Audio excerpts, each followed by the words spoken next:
Je vais vous parler de Robin Gorman-Newman qui, elle, s'est retrouvée... Là, on l'a vu, les mamans dont vous venez de parler ont été mamans très très tard. Et on peut penser que quand on est maman, quel que soit son âge, l'âge où on devient mère, finalement, on a les mêmes problèmes. Eh bien, pas du tout.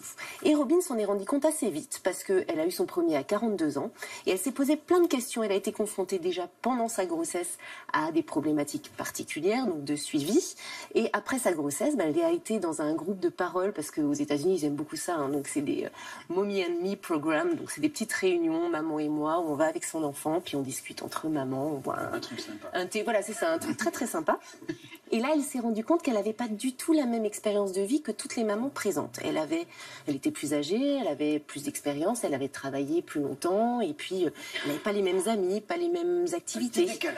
Tout petit décalage. Et elle s'est sentie un peu seule. Donc elle est rentrée chez elle, elle a cherché sur Internet si elle pouvait trouver d'autres mamans un petit peu comme elle, avec des grossesses un peu plus tardives, et elle n'a rien trouvé. Donc forcément, elle n'a pas baissé les bras. Elle a créé un blog qui s'appelle Motherhood Later Than Sooner, ça veut dire mieux vaut tard que jamais pour être maman, ou maman tardive, enfin plus tard plutôt que tôt.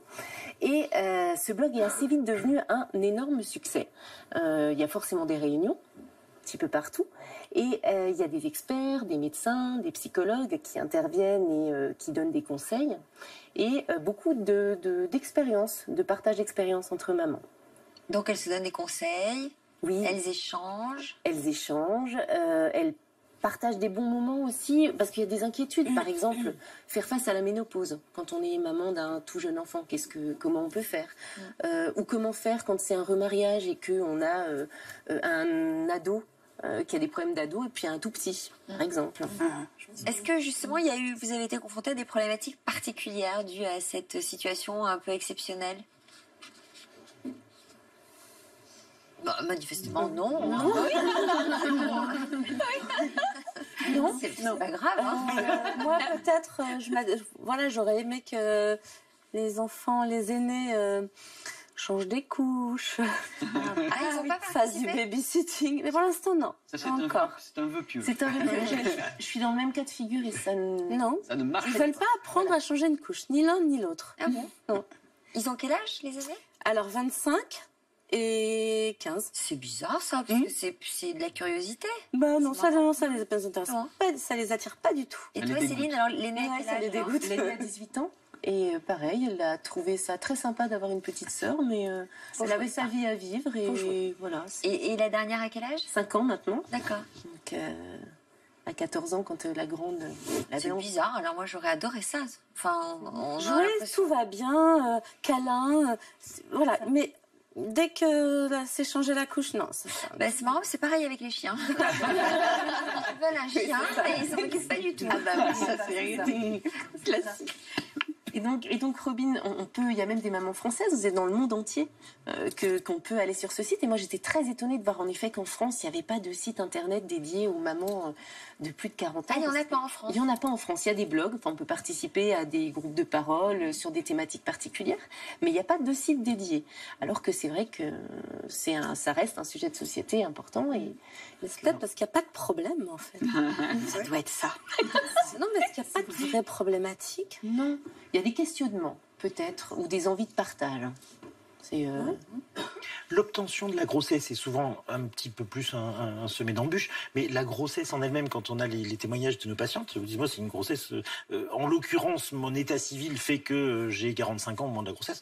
Bon, enfin la grossesse en soi, elle est strictement identique. Si j'avais 35, ce serait pareil. La grossesse elle-même n'est pas modifiée. Ces blogs peuvent servir aussi aux patientes. Au départ, pour essayer de se rassurer vis-à-vis d'un questionnement, il faut quand même, je crois, attirer l'attention sur le fait qu'elles peuvent être génératrices de beaucoup de stress.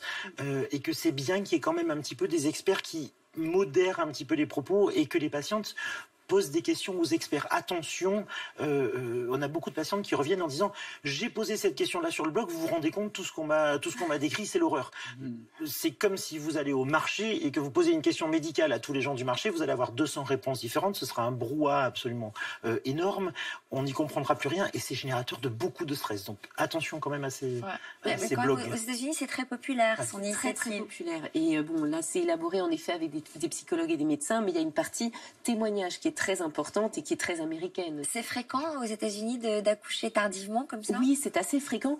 Là, ce blog est également ouvert à toutes les mamans qui sont mamans tardivement, donc aussi la gestation pour autrui, donc qui est autorisée aux États-Unis, qui n'est pas autorisée en France, l'adoption, les FIV. Donc il y a aussi ce partage d'expérience-là qui a un peu plus de sens aux États-Unis que chez nous.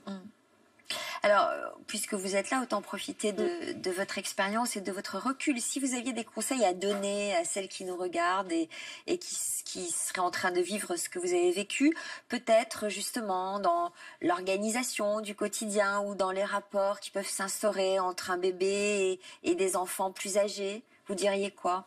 Je pense qu'il faut À des respecter parents qui s'angoissent. de respecter la place de chacun.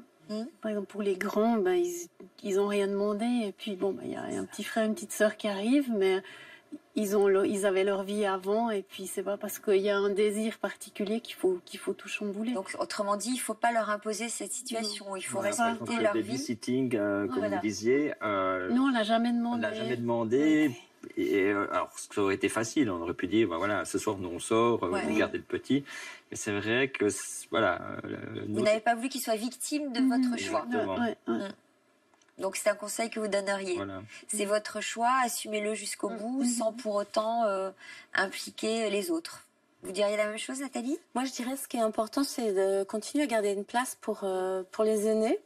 Parce qu'effectivement, dans le tourbillon de tout ce qu'il y a à faire pour le bébé, qui demande énormément d'énergie, d'attention, qui cherche à s'exprimer, et puis qui est bien sûr la dernière merveille du monde, parce que tout le monde s'est centré sur lui, ses progrès, etc. C'est important de ne pas négliger les autres aussi, et puis de ne pas se dire, voilà, maintenant ils sont grands, ils n'ont plus besoin, ou je m'occupe plus tellement de lui, il fait ce qu'il veut. Il y a effectivement, on peut parfois négliger un peu plus les grands. Donc attention à bien recadrer tout ça. Voilà, et je vous confirme que plus ils sont grands, plus il y a de problèmes. Mais moi c'est ça qui m'interroge, parce que je me dis, moi j'ai des enfants qui sont grands aussi, et je me dis, mais je suis pas prêt à remettre le couvert, quoi. C'est-à-dire que comment vous trouvez la force de vous occuper d'un bébé maintenant? C'est ça, moi, que parce que vous n'êtes pas encore assez âgé, ça doit Luc.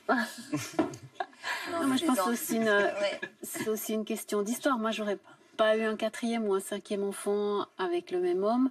Et puis là, le fait d'avoir rencontré Didier, c'était une nouvelle histoire. C'était autre chose qui Et vous avez du coup trouvé l'énergie. C'est une bonne bébé qui arrive. Je crois. La nature est bien faite, alors. Alors, cette américaine, elle a un message qui est important et qui pourrait parler à tout le monde. C'est ça, c'est combattre les préjugés. Il y a pas d'âge pour être maman autre que l'âge physiologique malgré tout. Les papas sont acceptés aussi, parce qu'on peut être papa beaucoup plus tardivement d'ailleurs que maman. Et ils peuvent venir, ils ont peut-être besoin de conseils également.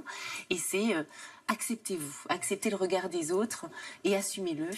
Il n'y a pas d'âge. Et elle a un adage, l'âge est une question de mentalité. De mentalité. D'état d'esprit. Voilà, c'est ce que vous disiez tout à l'heure.